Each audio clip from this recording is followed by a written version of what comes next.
que esta vez hemos reunido 3 actividades especiales para este tiempo.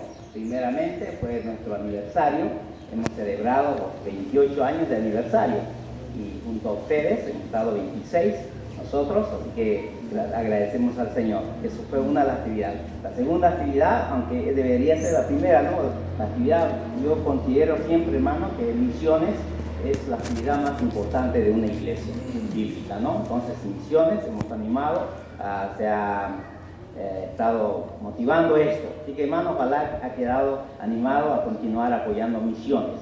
Lo más importante, hermanos, en una iglesia bautista. ¿Ya? Y tercero, pues, esta actividad ¿no? Qué lindo, cae también bien tener un obrero, ¿no? Mejor dicho, ordenar al ministerio un obrero justamente en esta conferencia misionera también. Necesita mucho más, ¿no? Necesita mucho más, pero hermanos, aquí tenemos. Tenemos para esto, hermanos, invitados especiales, ¿no? Hermano Bar, misionero por 39 años, casi 40, ¿no? Todavía con nosotros está, y lo ha conocido a Fe desde que nació, y bueno, creció allá en Valle Grande, y bueno, luego unos 4 o 5 años por acá se perdió, y de esos tiempos nomás no dos, ¿no? Pero después todo el tiempo lo ha conocido, así que hermano, pase hermano, para acá adelante, será parte del concilio que esta tarde vamos a tener para la examinación. También tenemos hermano aquí con nosotros, misionero hermano Jacobo. Así es, hermano. ¿Dónde está hermano misionero? ¿Se fue? Ah, está aquí. Ya, gracias. Él también está con nosotros. Pase hermano. Él fue el director del seminario donde él ha sido preparado durante 5 años casi, ¿ya? Entonces, gracias por estar aquí con nosotros esta tarde, hermano. Ya casi no llegó, pero llegó. Eso es lo importante, ¿no? Así que, ya, bienvenido. Tenemos con nosotros también, hermano Andy Dobson, por favor, venga con nosotros, hermano. Él también lo conoce, Jafe. Ya hemos estado trabajando ya en el campamento y él ha sido parte de ahí. Así que, hermano, bienvenido, hermano Andy Dobson. ¿Ya? Entonces, otro misionero, tenemos 3 misioneros en una conferencia misionera, es bueno tener misioneros. Ya, hermano Iber Montaño, hermano, el pastor Iber Montaño conoce igual al hermano José por mucho tiempo y nos conocemos también con él bastante tiempo. Ya lo conocí cuando era soltero, flaquito, y ahora ya... ¿No? Cabello largo, ¿no? No tenía cabello largo. Hasta donde aguanté me lo pasó. Ahora está perdiendo casi, ya te parece, hermano Vaz, ¿no? La parte de ahí. ¿Ya? Fundamental. Bien, lo más importante, tenemos al pastor Glenn, papá del hermano Jafé. Así que, hermano puesto de pie, ya. Ni para qué decir el que no conoce, él conoce también, ya toda la vida, él fue papá y también al que ha guiado en estos caminos a los pies del Señor y todo esto. Así que pase el pastor ya con nosotros y gracias por estar con nosotros esta tarde. Un asiento, hermanos, un asiento, sentadito. Bien, y también quisiéramos invitar, hermanos, ya oficialmente aquí en la iglesia bautista, hermano David. Está ya haciendo una silla, hermano, yo quiero que forme parte de este grupo de examinadores. Hermano David es ahora el oficial, es el diácono, el único, el primero, el último, ¿no? Con nosotros, así que, ¿ya? Bien, hermanos, posiblemente la iglesia no ha visto, algunos todavía de la iglesia, este acto. Hermanos, yo quiero que no mantenga, por favor, toda la calma, ayúdanos con los niños también, va a haber algunas preguntas, simplemente va a escuchar usted, ¿ya? Así que, hermanos, vamos a invitar, hermanos Jafé, primeramente, hermanos, hacernos una corta, hermano, posiblemente tal vez no es necesario, pero lo voy a hacer para hacerlo formalmente, ¿ya? Entonces, yo lo conozco a él también desde hace mucho tiempo, Así que todo el tiempo de su preparación en el seminario ha estado aquí con la iglesia, con nosotros. Así que, hermanos, si hay alguien que ha aguantado tal vez un poco, ¿no? Este pastor un poco exigente en algunas partes, él fue, ¿no? Entonces, y él lo sabe. Así que hemos trabajado bastante, hemos viajado, hemos hecho algunas cosas afuera de la iglesia, aún todavía está apoyándonos en el ministerio en la cárcel, ¿no? Es el único. Así que hermanos,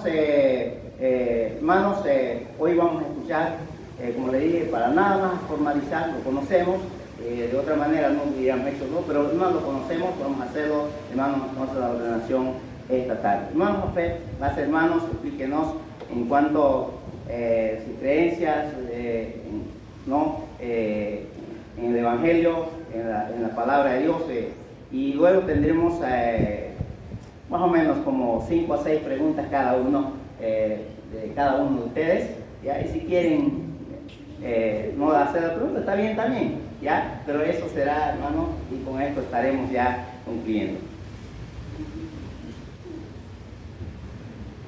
Buenas tardes, hermanos. Bueno,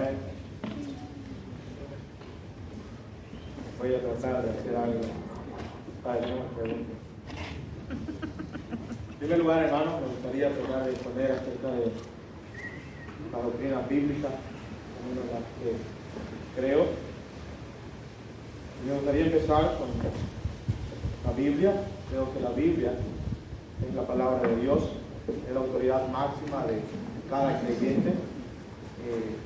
Creo que ella es inspirada por Dios.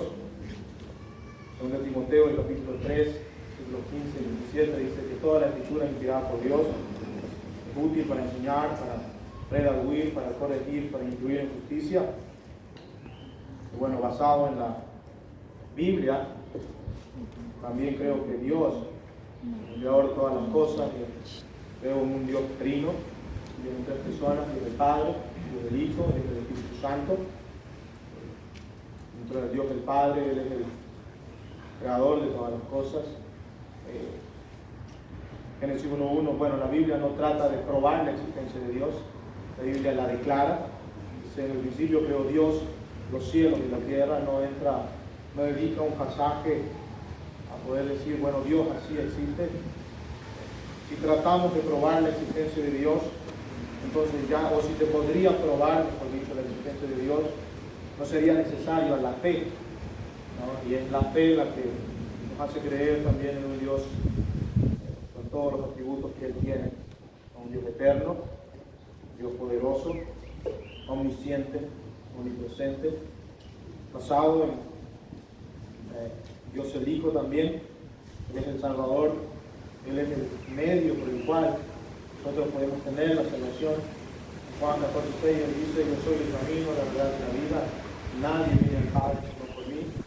Él de igual manera, al igual que Dios el Padre, posee los mismos atributos que Él, Dios el Hijo, Dios el Espíritu Santo, que Cristo al salir del mundo envió para que sea nuestra guía, pero también para que Él pueda convencer al mundo acerca de pecados, de justicia y de juicio. San Juan, capítulo 16, versículos 7 y 9. Bueno, según la doctrina de Dios, pero también el hombre es creado a semejanza de Dios. En el capítulo 1, versículo 26, dijo Dios, hagamos al hombre a nuestra imagen y semejanza. Y cuando decimos que es imagen y semejanza, no nos referimos a que Dios tiene la figura humana, ¿no? Pues Él es espíritu. Lo dice San Juan, capítulo 4, versículo 24 también. Sino más bien a que el hombre se parece o es semejante a Dios en el sentido moral, ¿no? En el sentido moral, que tiene inteligencia, debe vivir en santidad, debe glorificar a Dios. Entonces, hablando también del hombre, el hombre cayó en pecado, fue creado en un estado inocente, pero cayó en pecado, ¿no? El origen del pecado, por lo menos en el mundo, se da en Génesis capítulo 3, cuando el hombre desobedece al mandato de Dios y toma el fruto. En el relato de Génesis capítulo 3, Romanos en capítulo 5, el versículo 12 dice que en Adán o por Adán es que entró el pecado en el mundo también y todos somos pecadores. Después del pecado, la doctrina de la salvación, necesitamos ser redimidos, ¿no? En Primera de Corintios, en el capítulo 15, versículos 1 al 3, dice que ese es el evangelio que el apóstol Pablo predicaba, que él recibió, que Cristo vino al mundo, murió conforme a las Escrituras y resucitó conforme a las Escrituras también, ¿no? Para ser salvos debemos arrepentirnos, confesar que Jesús es el Señor, pues esto es en base a la fe, ¿no? En la fe.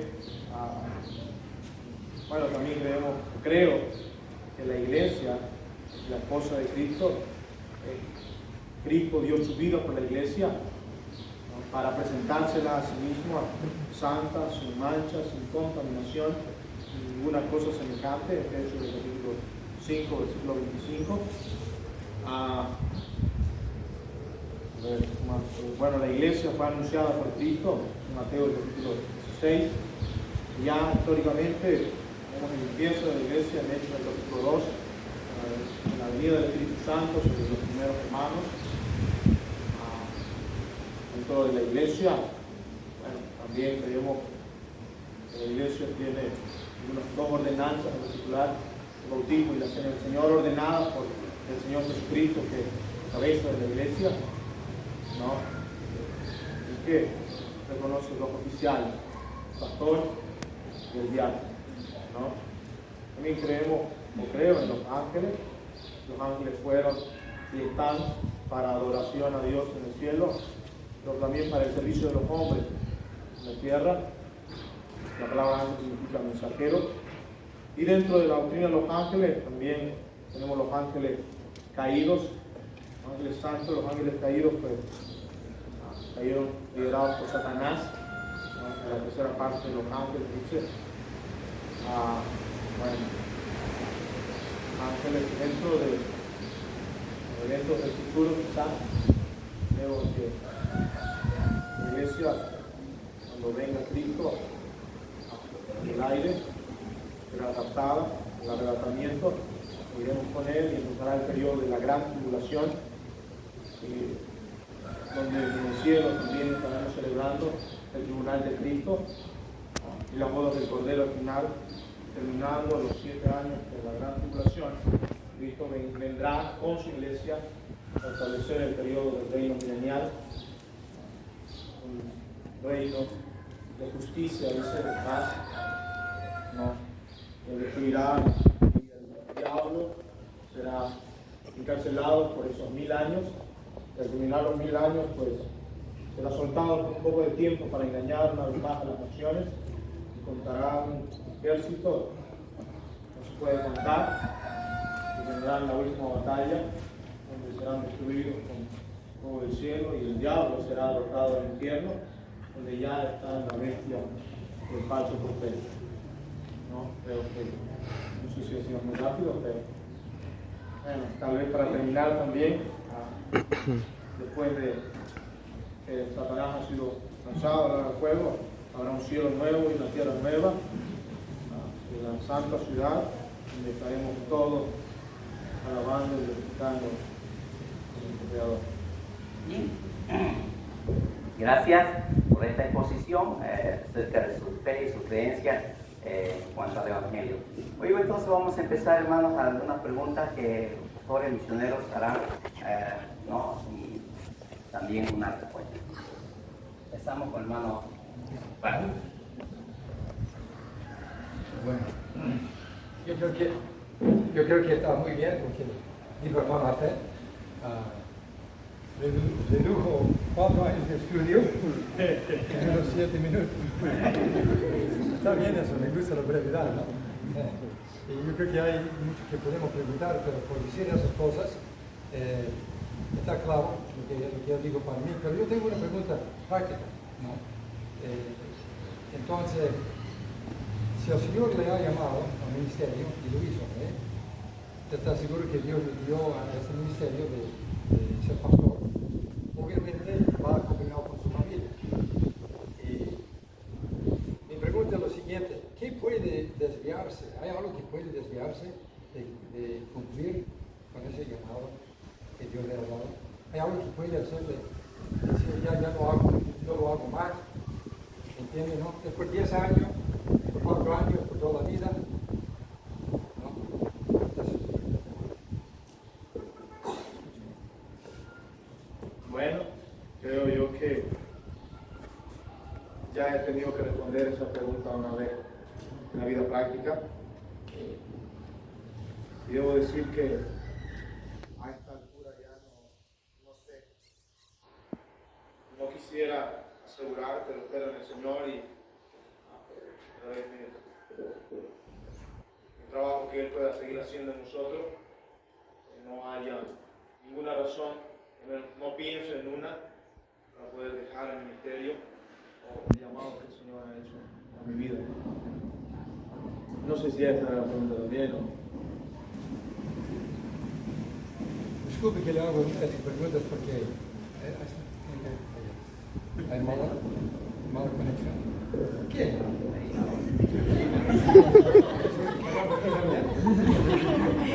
Tengo que levantar ese pie. Está bien. Ahora, ¿de qué estamos hablando? La edad, ¿no? Es que como estudio en el seminario Bautista Internacional Inferior,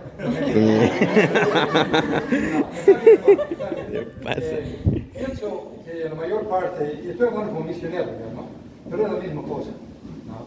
El llamado que Dios nos da, me parece que es difícil decir que es para cierto tiempo, ¿no? Es para la vida, uno toma esas decisiones. Tal vez algo sucede y uno quiere retirarse, ¿no? Pues, no, pero es una decisión por la vida.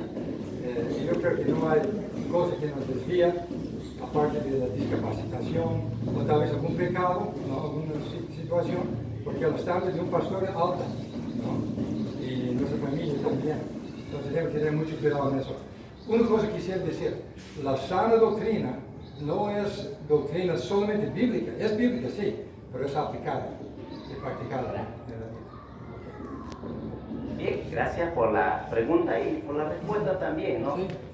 Gracias, hermano. Ahora vamos al turno del hermano Jacobo, fue el director, como le digo, por 4 o 5 años que lo conoce. Puede hacer la pregunta. Buenas tardes, hermanos. Buenas tardes. Bueno, antes que pregunto, es un placer para mí. A través de los años hemos tenido varias discusiones sobre diferentes doctrinas, así que no hay nada nuevo. Para mí eso es solamente el formato, pero es un gusto estar y gracias por la invitación. Y lo que a mí me gusta para empezar, hermano Jafet, si nos puede dar su testimonio del llamado a Dios, como Dios le llamó al ministerio. Me gustaría saber eso, creo que es también una parte integral del llamado. Es la parte que yo me quería saltar. Bueno, va a ser interesante que ustedes lo escuchen. Ayer yo estaba recordando algo de esto. Yo acepté a Cristo en mi corazón. Lo voy a mencionar así para que ustedes vean lo interesante que es. Estaba predicando, creo que era un 18 de marzo. Mi papá era pastor en Valle Grande, ustedes saben que el pastor lo era el pastor allá. Pero el predicador en esa ocasión era Marbat. Y el predicador no me recuerdo qué fue lo que predicó, pero el Señor tocó mi vida. Entendí que era un pecador y le dije a mi papá al llegar a casa, no quiero ir al infierno, ¿no? Y acepté a Cristo como mi Señor y Salvador. Pero lo interesante, lo voy a resumir porque me emociona mucho. Estaba en un campamento prejuvenil, era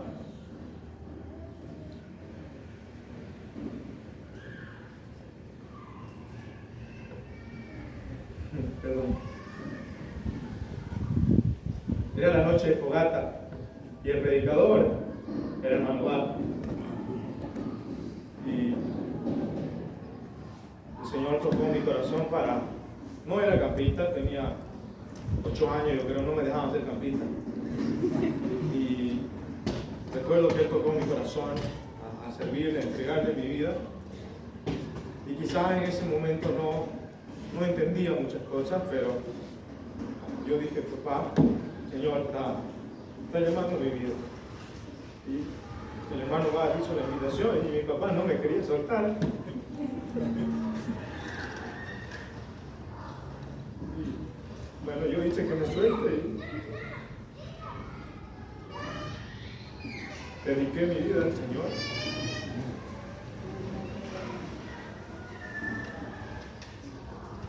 Es emocionante porque algunos saben, no le entregué todos los años de mi vida. Hubieron algunos años que me debí y bueno, quizá eso pesa mucho, pero estoy seguro que el Señor me llamó al ministerio cuando tenía 9 años. Intenté huir, por eso le dije que ya me enfrenté a esa respuesta. Mi hermano han pasado quizá poco más de 10 años y pues sigue latente ese llamado. Estoy seguro que me llamó al ministerio cuando tenía 9 años y a pesar de que intenté huir, ahora estoy aquí. Estoy aquí y bueno, dispuesto a servir al Señor. Amén. Gracias al Señor, gracias a Dios. Dios ha usado estos campamentos. Dios ha llamado a varios a través de estos campamentos, así que y aquí hay parte de estos campamentos también, ¿no? Así que, hermano, vamos a darle lugar a la pregunta de hermano Antonio. Muchas gracias por la invitación. Pues yo tengo una preguntita.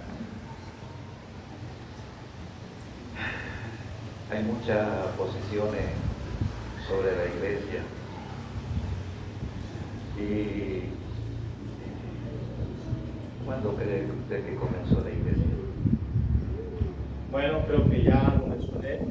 El anuncio, por lo menos creo yo que el anuncio de la iglesia lo hizo el Señor Jesús en Mateo el capítulo 16, ¿no? Y él dijo, basada en la confesión de Pedro, sobre esta roca edificaré mi iglesia, hablando de él mismo, porque era una respuesta que daba Pedro. Pero creo que la iglesia dio el inicio en el día de Pentecostés, en Hechos del capítulo 2, cuando estaban reunidos los discípulos y el Espíritu Santo vino sobre ellos. ¿Está conforme con las preguntas, la respuesta? ¿Falta algo más? No, está bien. Yo le añadiría esa respuesta de que para que comience la iglesia tenía que venir Cristo, tenía que morir en la cruz, tenía que ser sepultado, tenía que resucitar, tenía que ascender y el Espíritu Santo tendría que venir con el ministerio a bautizar, ¿no? Como usted lo dijo. Muy bien, gracias, ahora ya saben. Bien, ahora vamos a dar lugar al pastor, su papá, haga la pregunta más fácil. Buenas tardes, hermano. Para mí, francamente, un gozo poder estar aquí y, bueno, creo que la pregunta la voy a pasar, no hay, sencillamente porque lo que creo que tenemos mucho en eso, hemos hablado muchas veces con Rafael, nos hemos sentado muchas veces y no, solamente un detalle que él lo mencionó, yo sé que es difícil, no recuerdo la última vez que tuvimos que sentarnos y hablar, bien complicado, ¿no? Era cuando él iba a salir, cuando terminó el colegio, cuando salió bachiller, ¿no? Y él tenía la decisión de estudiar en la universidad, pero ya estaba en ese afán de abandonar el ministerio, ¿no? Porque por las cosas que él mencionó, ¿no? Y entonces él, después del campamento, él dijo, voy a ir al seminario. Y bueno, tuvimos una charla fuerte y yo llamé a hermanos a todos, no sé si recuerda él, y él me dijo, hermano, hace una semana que comenzó el seminario, y entonces salimos para ir allá, ¿no? Y ese año fue un año para mí difícil porque yo tenía que hacer algunas pruebas en la vida de Afed y él lo sabe, ¿no? algunas cosas que fui demasiado tal vez fuerte en eso, pero creo que, hermano, eso me ayudó a mí a poder tener la certeza de que Dios estaba obrando en la vida de él para el ministerio. Solamente eso, hermano.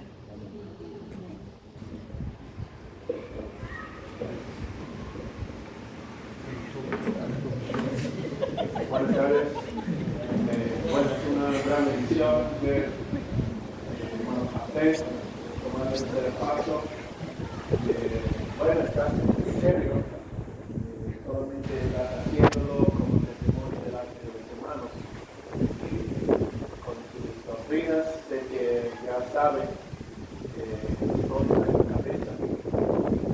Sabes hoy día, con todas las leyes de discriminación, si llegara una pareja del mismo sexo y estaba pidiendo que tú casara a ellos, ¿qué será tu respuesta a ellos y en base de qué tomarás tu decisión?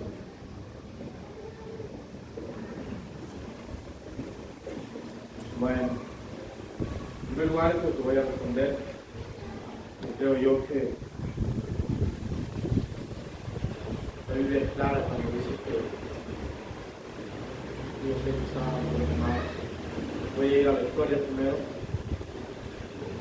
Dios destruyó algunas ciudades por este pecado, sodomismo, homosexualidad, Sodoma y Gomorra fueron destruidas por esta causa. Y creo que la iglesia fue llamada a vivir en santidad bajo los parámetros bíblicos que Él ha establecido. Bueno, no importa lo que la sociedad puede establecer como correcto, la Biblia ya lo ha establecido y si no es correcto bíblicamente, pues no creo que deberíamos considerarlo siquiera. No, mi respuesta es no. Y bueno, si tiene que venir algo luego, el Señor también lo dirá. Hermano David, en representación a la iglesia, también hará la pregunta.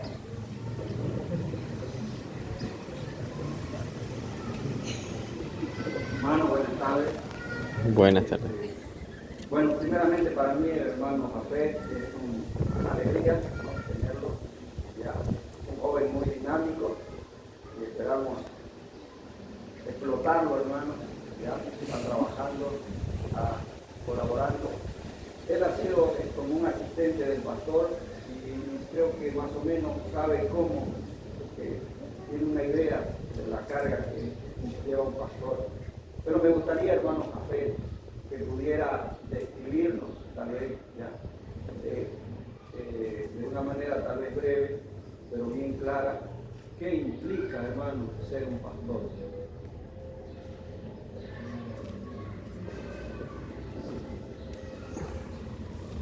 Voy a tener que remitir a la teoría. No sé si puedo responder esa pregunta en la experiencia. Puedo decir que hemos estado por un tiempo en el ministerio, de cierta manera pastoreando también, pero creo yo que el apóstol Pedro le dice, hablando de los pastores, apacentar la ley de Dios. Y parte del trabajo pastoral es cuidar de ella, cuidar del rebaño que el Señor ha dejado, siempre recordando que es del Señor, el rebaño del Señor. Una guía, luego dice que considerando la conducta de los pastores, debemos seguir a ellos. Entonces, bueno, basándonos en los requisitos del pastor, pues hay una, como decía Robate, un estándar muy alto para llevar una vida pastoral. Se requiere de, la primera palabra es irreprensible, ¿no? Y bueno, de ahí viene describiendo los requisitos del pastor. Una vida de piedad, una vida dedicada a la enseñanza, la exhortación, pero también la preparación, que es el estudio de la Biblia. Pero si lo podemos, bueno, podría decir muchas cosas, pero me gustaría repetir simplemente lo que la Biblia dice ahora, y quizá más adelante poder decir, bueno, el trabajo del pastor conlleva esto y lo otro y lo otro. ¿No? Creo que el pastor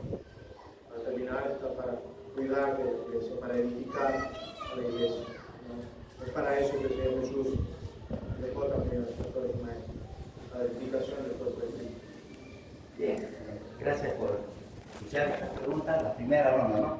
Todavía la segunda y más.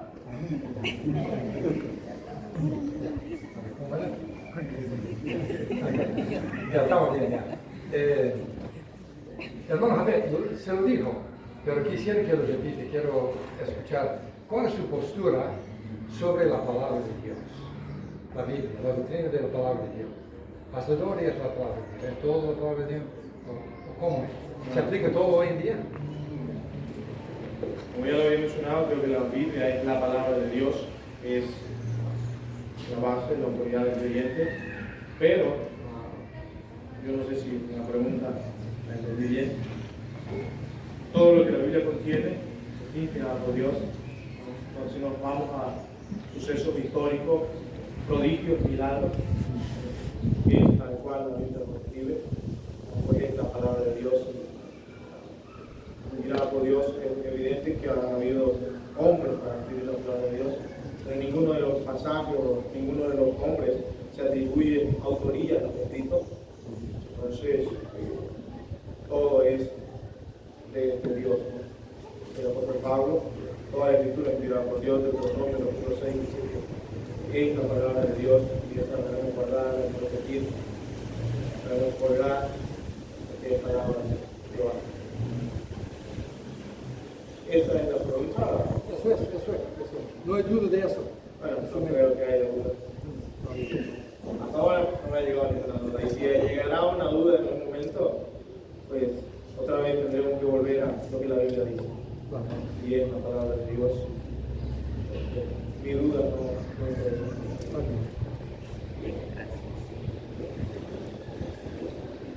Muy bien, hermano Javier, usted ha sido mi estudiante en varias clases, no todas, así que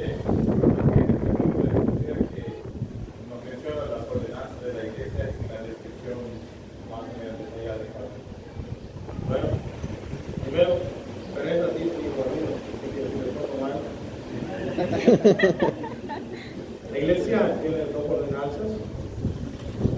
Para que sea una ordenanza, primero que nada debe haber sido dictada por Cristo, debe ser ordenada por Cristo, debe haber sido practicada por la iglesia primitiva y explicada en el Espíritu, ¿no? Basado en eso tenemos la ordenanza del bautismo, Mateo el capítulo 28, seguir y hacer discípulos, bautizándolos en el nombre del Padre, del Hijo y del Espíritu Santo.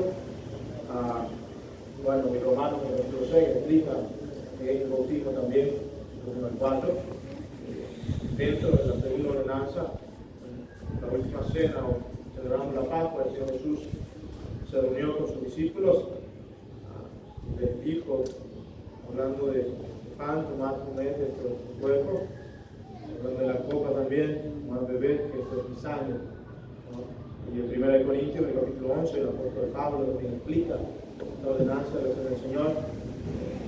Dice, hacer esto en memoria de lo que vi, de lo que hizo en la cruz de Calvario, ¿no? La ordenanza que la iglesia tiene. Bien. Muchas gracias.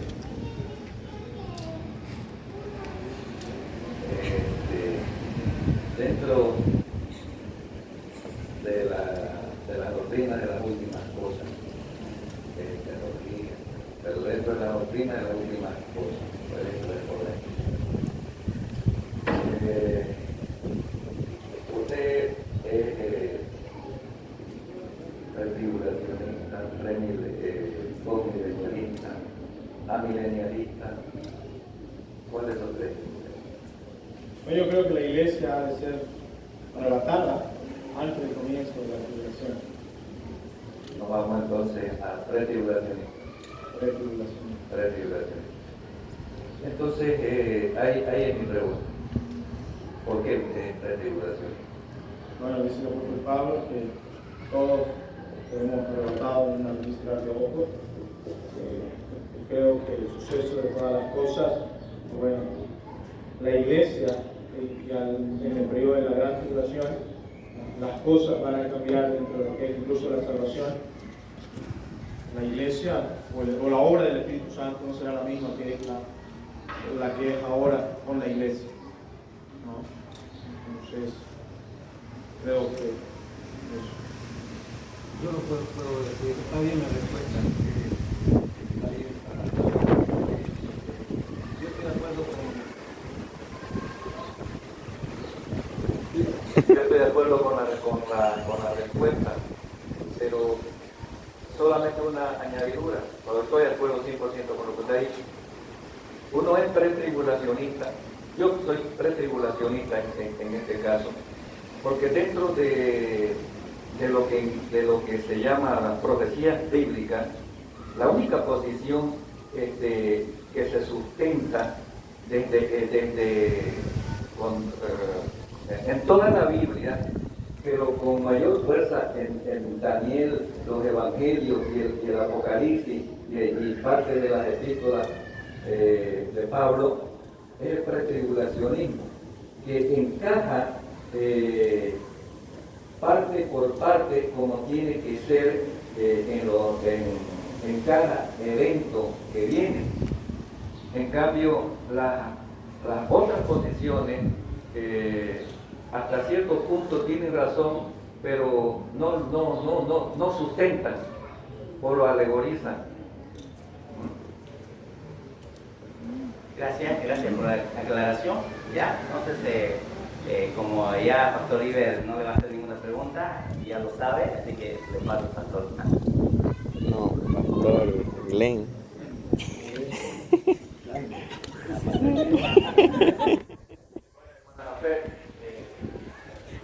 ¿Cuál es tu posición acerca de la seguridad de la salvación? ¿Usted cree que se puede perder la salvación? ¿Y por qué? ¿Sí o por qué no? Bueno, en primer lugar, yo creo que la salvación no se pierde. Primero porque la salvación viene de Dios. Hechos capítulo 2, versículo 8 dice que somos salvos por gracia, no por obra. La salvación, si llegara a perder, Dios lo ¿no? Bueno, todas las veces que se menciona, algún texto de la salvación está en términos un estado presente, un griego presente, hablando de tiene vida eterna, que cree en el Hijo tiene vida eterna. Entonces, la salvación comienza en que nosotros creemos en Cristo.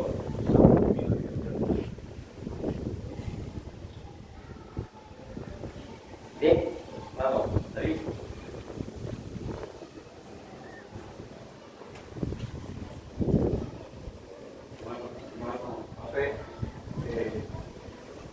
Una de las cosas que me gustaría que pudiera tal vez aclararnos ya acerca de la disciplina. Como hijos no nos gusta que nos disciplinen. Como padres a veces somos malos disciplinadores o a veces evitamos dar disciplina porque implica trabajo, implica malos ratos a veces, dolores de cabeza. Hermano, lamentablemente veo, ¿no? O como ve usted esta situación en la iglesia, cómo se debe ejercer la disciplina en la iglesia, cómo la ejercería usted, hermano.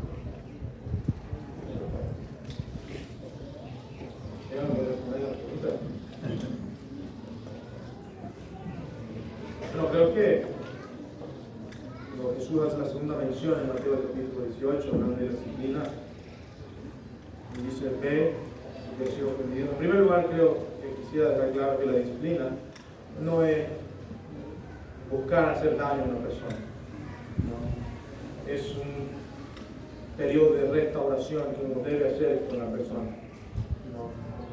Con alguien que ha caído en pecado, ¿no? Y él dice, ve tú que has sido ofendido, y habla con tu hermano. Si te hiere, has ganado a tu hermano, ¿no? Y si no, pues ve con 2 o 3 testigos y habla a tu hermano. Si te hiere, has salvado a tu hermano, ¿no? Entonces, si no, anúncialo a la iglesia. Creo yo que la idea sigue siendo que la iglesia busque que este hermano vuelva, que este hermano recapacite su pecado. Y entonces, habiendo extremado todo eso, dice, tenle por mentir y pecado. En Gálatas, en el capítulo 6, dice, nosotros, si alguno fuera sorprendido con una falta, vosotros que sois espirituales, restauradle, pero dice, considerándote a ti mismo, o sea, él también caiga, pues pecado. Entonces, hermano, yo creo que la disciplina, a diferencia de que una vez lo hemos tomado como algo, como la ley del hielo, ¿no? Un periodo de restauración donde creo yo que también debe involucrar parte para tomar este periodo de restauración y el arrepentimiento de la persona que está en pecado, ¿no? Y si no, pues hay un arduo trabajo, al final pueden decir que no es creyente, no es creyente, pero cuando hizo salir de nosotros porque no eran nosotros. Y el Señor Jesús dijo que los que no son creyentes al final están separados. Están hablando. Yo no podría responder ahora mismo cómo voy a aplicar la disciplina en la iglesia, pero creo que eso es lo que la Biblia habla acerca de la disciplina en la iglesia. Un periodo de un arduo trabajo para poder hacer volver a un hermano del Señor. Pero involucra que este hermano se arrepienta de su pecado. Bien, tenemos ya la segunda ronda, vamos a la tercera. Gracias, hermano. Tengo varias cosas, puedes preguntarle a la vez. Solo un poquito, ¿no? Hablaba de las ordenanzas hace un momento y vi bien lo que dijo. ¿Qué opina de la costumbre de algunas iglesias de tener como ordenanza el lavar de los pies? Ahora todos aceptamos que lavar los pies es buena idea, ¿no? pero como ordenanza algunas iglesias mantienen eso. ¿Qué opina usted de eso? ¿O por qué no lo practicamos nosotros? Bueno, vuelvo al principio de que para que sea una ordenanza debe ser ordenado por Cristo, ¿no? Y cuando Él dice, cuando Él agarra y lava los pies de sus discípulos, creo que no les dice de manera explícita que es una ordenanza o que ellos deben hacerlo así. La primera iglesia que ustedes, por lo menos no hay hechos demostrados de que haya lavado los pies de alguien, ¿no? Y bueno, no se ve explicado en ninguna de las escrituras tampoco. Eso es exactamente lo que quería escuchar, ¿no? No lo practicamos en la iglesia. Hay un movimiento bien popular a nivel mundial y ya está aquí en Bolivia también del neocalvinismo. Y no sé si entiende a qué refiero exactamente. Sabe qué es calvinismo, ¿no? Más o menos, ya. Y hay diferentes formas de definirlo. El neocalvinismo es lo mismo, es siempre calvinismo, solamente se cambia de ropa un poquito, ¿no? Pero es el mismo, ya viejo. Entonces, en cuanto a la cuestión del neocalvinismo, la mayor cosa en eso son dos cosas. Uno es cómo define el destino eterno del hombre, ¿no? Por elección de Dios o por elección del hombre, más o menos así, para ponerlo en términos bien abreviados. Es bien tener eso en su mente y solo quisiera escuchar algo de ustedes que revela qué es su pensar sobre eso. El otro aspecto del neocalvinismo, que no estoy haciendo preguntas, el otro aspecto es en cuanto a la interpretación de las escrituras. Uno del punto de vista dispensacional, como nosotros, o del pacto. Y el neocalvinismo va a hablar del pacto. ¿No nos hace enemigos como los que proponen ese caso de doctrina? No lo son. Pero sí son muy diferentes posturas y importan mucho en la iglesia. Pero yo quisiera escuchar algo de usted sobre el primer aspecto, el destino del hombre. ¿Qué depende? Creo que el alcance de la salvación es para todos, potencialmente hablando, puede salvar a todos también, ¿no? Más el deseo de Dios es que nadie perezca, sino que todos posean el arrepentimiento. Romanos 6:23 dice que la dádiva de Dios es vida eterna en Cristo Jesús. Pero creo que el hombre debe aceptar este regalo, ¿no? Para poder efectuar la salvación. El carcelero me preguntó qué debe hacer para ser salvo y me dijeron cree en Jesucristo y será salvo. ¿No? Si confesamos confesar con tu boca que Jesús es Señor, creer en tu corazón que Dios me levantó de los muertos, serás salvo. Creo que el hombre debe aceptar el regalo de Dios para ser salvo. Luego que tiene opción. El hombre se quiere estar, no debe estar.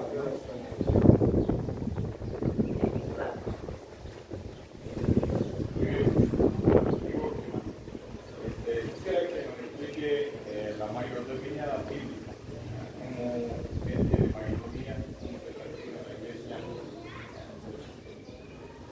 La mayordomía en la iglesia. ¿Ya? Bueno, vale, estaba preocupando.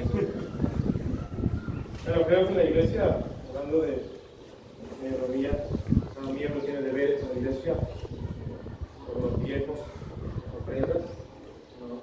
Y bueno, los diezmos no es algo opcional, el 10% de lo que cada creyente gana. En las ofrendas son una actitud de agradecimiento al Señor. Y nos referimos a lo económico. Entonces, y esto es para la administración o el uso de la obra, la extensión de la obra de la iglesia. ¿No? Incluso en el sustento de los obreros, en algunos gastos materiales.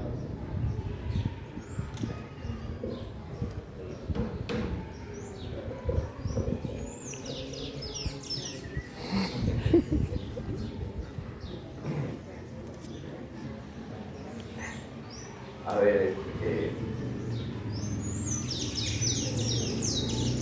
¿cómo lo podría explicar este tema que va un poco relacionado con el de hermano Bar?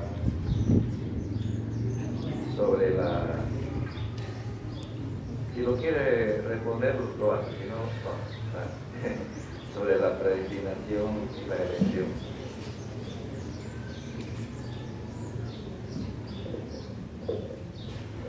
Bueno, quisiera responderle, pero me gustaría que en la respuesta la iglesia pueda tener algo claro también de lo que es la predestinación y la elección. Y bueno, me parece que ahora mismo no es todo claro. Entonces, creo yo que el plan eterno de Dios es salvar la humanidad a través de Cristo. ¿No? Si hablamos de la elección, sabría decirle, menos ahora, si él ha elegido a quién va a ser salvo y a quién no. No sé, la palabra del Señor, que la salvación es para todos. Él vino a morir por todo el mundo. Y todos tenemos la opción de ser salvos o no, aceptando el sacrificio hecho por Cristo en la cruz de Calvario.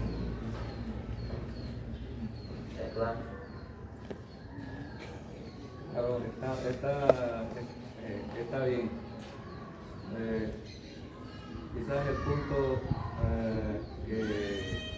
que toca el grupo duro es que Dios es soberano, y eso quiere decir que Dios todo lo sabe, y desde ese punto Él sabe quién es quién, nada más, pero estamos de acuerdo con lo que ha respondido. Bien. ¿Está pastor, voy a hacer una pregunta?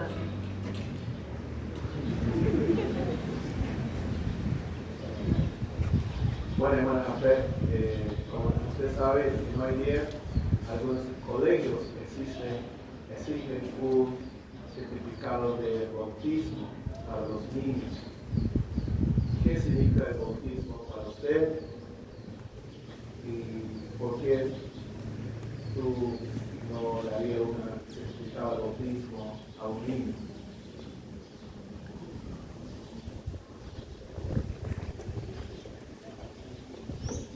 El primer requisito y el único requisito para ser bautizado es creer en el Señor Jesucristo de todas sus personas y ser salvo. Y bueno, el bautismo es identificarse con Cristo para una transformación de la vida, un testimonio donde dice que ha muerto al pecado para obtener una vida nueva. Y creo yo que, bueno, para mí bueno, difícil decir hasta dónde se refiere el término niño. Yo fui salvo cuando tenía 6 años. Estoy convencido de que soy salvo. ¿No? Pero lo sé cuando tenía 12 años. Entonces, si nos referimos al bautismo de infantes, creo que no hay base bíblica para poder decir que podemos bautizar a los, por lo menos a los que no tienen la capacidad de discernir entre ser salvos o no.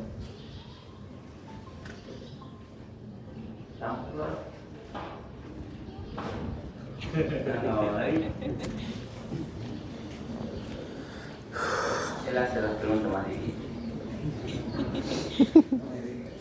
Bueno, la última entonces, hermano.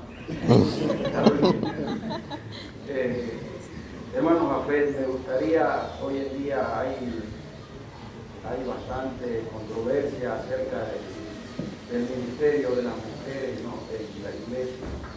Me gustaría cuál es su posición, hermano, acerca de la mujer en la iglesia, ¿no?, en el ministerio.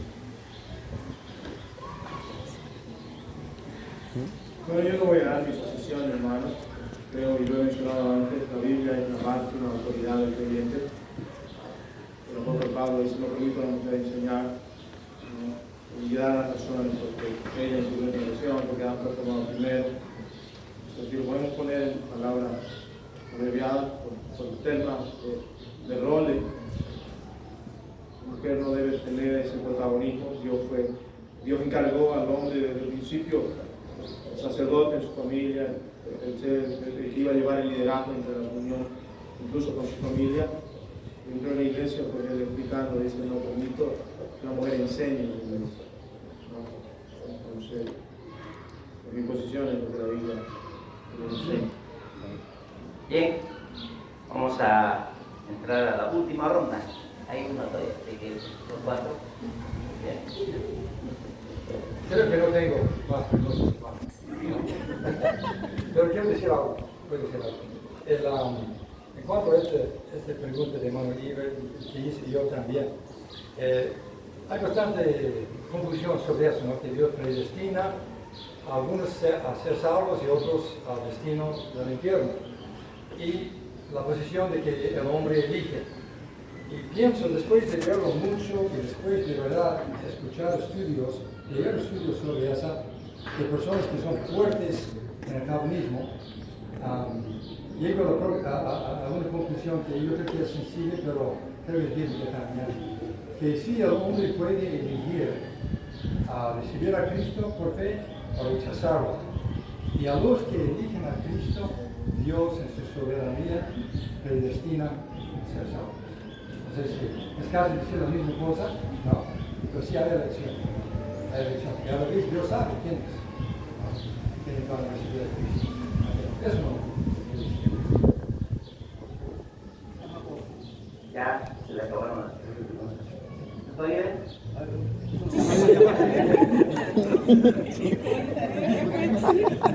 No cambia. ¿Por qué, hermano Jafet, al menos en el ámbito bautista fundamental, no aceptamos pastoras? ¿Y por qué no? Bueno, ya lo he mencionado, en términos de que el hermano debe enseñar, pero si nos vamos a lo que el apóstol Pablo menciona también, un encuentro en el Nuevo Testamento, requisitos para pastores. El apóstol Pablo nos habla acerca de qué deben tener las pastoras para poder ejercer el ministerio. Va dirigido y quizás de manera muy clara, pero a la vez puntual, diciendo: si de alguna manera un fijado, ahora decía, hablando al hombre en específico, el obispo debe ser, hablando también al hombre, inofensible, marido de una sola mujer, donde no sé cómo una pastora puede ser marido de una sola mujer también. Buen día, hermano.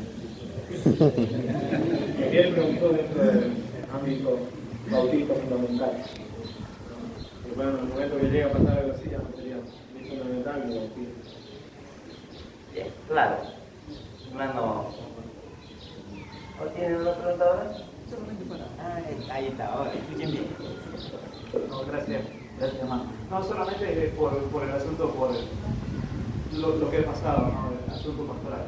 No, él mencionó acerca de las dos ordenanzas de la iglesia, ¿no? Y la primera es indiscutible, no se puede hacer muchas veces el bautismo. Pero el asunto de la cena del Señor, no. ¿Con qué frecuencia se lo debiera realizar? Porque es una pregunta que se han hecho muchos miembros de la iglesia, ¿no? ¿Con qué frecuencia se la debe ser? Y la segunda, la diferenciación, ¿no? ¿Qué diferencia hay entre pastor y diácono? ¿No? ¿Tiene una pregunta? Pero tiene que responder.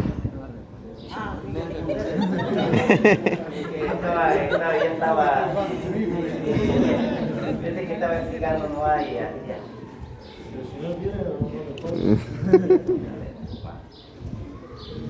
Bueno, la cena del Señor, creo que la Biblia no establece un periodo de tiempo para ser celebrado. Podré decir que va mucho al criterio pastoral. Dice, debemos recordarlo siempre, hasta que Él venga. Entonces, sé que hay iglesias que a lo mejor lo hacen una vez al mes, una vez cada 3 meses, pero creo que la verdad está clara, que debemos recordar, debemos celebrar la cena del Señor recordando lo que el Señor hizo en el Calvario. Pues el límite de tiempo no sé si lo voy a poner yo cada qué tiempo se debe poner, ¿no? Considero yo que no hacerlo muy seguido para no llegar a un ritual, a una rutina y quitarle lo conmemorativo que es, pero tampoco dejarlo que pase mucho tiempo para olvidarnos de esto. Y en el sentido del pastor y diácono, creo que el pastor es encargado de enseñar, de explicar a la iglesia, a la iglesia aposentada, después en Hechos, en capítulo 6. Los diáconos fueron elegidos para servir a la iglesia, para cuidar de la obra material que los demás tenían en la iglesia. Ahora, los diáconos deben ser maduros, deben ser llenos del Espíritu Santo, pero el primer ministerio que ellos tienen es cuidar de las necesidades materiales de la iglesia.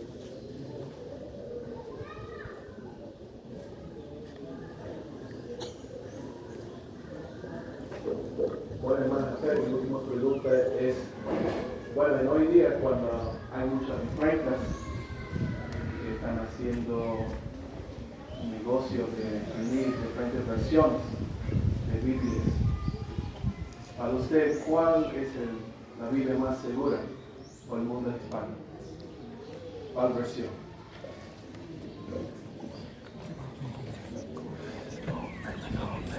Bueno, creo que debo mencionar que lo que tenemos es una traducción de los textos originales, ¿no?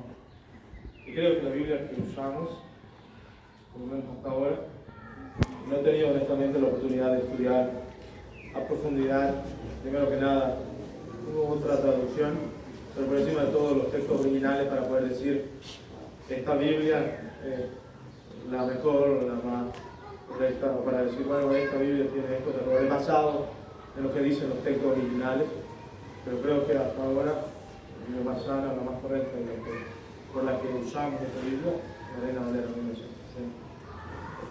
Bien, bueno, David, bien, ya no se le acabaron. Bien, entonces hemos concluido con las preguntas y veo que y hemos escuchado, obviamente, buenas respuestas. Bueno, no quiere decir que ya aquí acabó su preparación, ¿no? La preparación de un pastor es día a día y mientras más tiempo uno va pasando, va conociendo, va aprendiendo la lectura de la palabra de Dios y con la ayuda de algunos autores también bien fundamentales, así que uno va aprendiendo bastante, ¿no? Así que este es nada más un comienzo, pero vemos que está preparado en las cosas del Señor. Gracias. Pase por acá. Vamos a darle un tiempito. Tenemos un desafío en momento con el misionero hermano Bar. Así que vamos a dar un lugarcito, hermano. Después será quien tiene